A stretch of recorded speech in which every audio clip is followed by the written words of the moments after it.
திருச்சி மாருதி மருத்துவமனைக்கு ஆதரவாக செயல்படும் அமைச்சர் நேருவின் ஆதரவாளர்கள் இடத்தை காலி செய்ய மறுப்பதால் மின்சாரம் மற்றும் குடிநீர் துண்டிப்பு. திருச்சி மாநகராட்சி 27வது வார்டுக்குட்பட்ட பாலன் நகரில் கடந்த 70 ஆண்டுகளாக 50க்கும் மேற்பட்ட குடும்பங்கள் வசித்து வருகின்றனர்.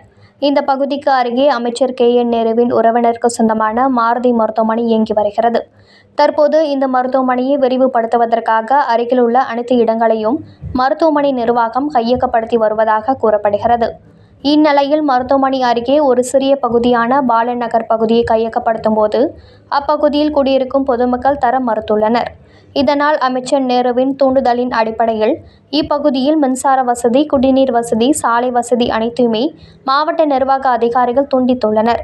இதுகுறித்து மாநகராட்சி மேயர் அன்பழகன் மற்றும் மாவட்ட ஆட்சியர் பிரதீப்குமாரிடம் பாலன் நகர் பொதுமக்கள் பலமுறை புகார் தெரிவித்தும் எந்தவிதமான நடவடிக்கையும் எடுக்கவில்லை என குற்றம் சாட்டினர்.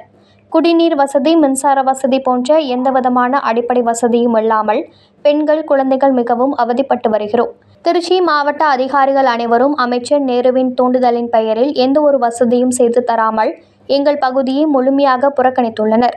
மாருதி மருத்துவமனையை விரிவாக்கப்படுத்துவதற்கு இடத்தை கையகப்படுத்தும் நோக்கத்தில் தொடர்ந்து அமைச்சர் நேருவின் ஆதரவாளர்கள் எங்களை சந்தித்து மிரட்டி வருவதாக அப்பகுதி மக்கள் அச்சத்துடன் தெரிவித்தனர். இத்தகவலை நமது செய்தியாளர் ஜூட் திருச்சியிலிருந்து தெரிவித்துள்ளார். இல்லை, கலெக்டர் ஆஃபீஸ் போனோம், மனு கொடுத்தோம், இந்தா வந்து பார்க்குறேன்னு சொன்னாங்க, வரல. அதுக்கப்புறம் மேயர்கிட்ட போனோம், கமிஷனர்கிட்ட போனோம், யாருமே வந்து எதுவுமே ஸ்டெப் எடுக்க மாட்டாங்க.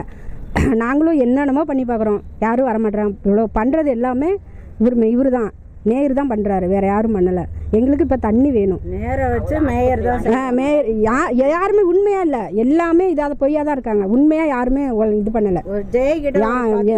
நாங்கள் போய் 10 தடவை இது கலெக்டர் வந்தார், மாருதிக்கு வந்தார், போய் நேரில் பேசணும். இந்த உடனே இன்ஜினியர் அனுப்பிச்சி விட்றேன்னு சொன்னார். இன்னமும் இன்ஜினியர் வரல. தண்ணி லாரி தண்ணி 2 நாள் 3 நாள் வருது, அதுக்கப்புறம் தண்ணியும் வர மாட்டேங்குது. அதை குடித்தா எங்களுக்கு சேரவும் மாட்டேங்குது. மேயர் எல்லாத்தையுமே சொல்லியிருக்கோம். மேயர்கிட்ட சொல்லிட்டோம், கமிஷனர் சொல்லிட்டோம், கலெக்டர் சொல்லிட்டோம், எல்லார்ட்டையும் சொல்லிட்டோம். மேயர் இருந்தால் வந்து பார்க்குறேன் அப்படின்னு சொல்கிறாரு. அவங்களும் வரமாட்டாங்க. உடனே வரேன்னு சொல்கிறாங்க. யாருமே உண்மை இல்லை, யாருமே வரமாட்டாங்க, யாரும் வந்து பார்க்க மாட்டாங்க.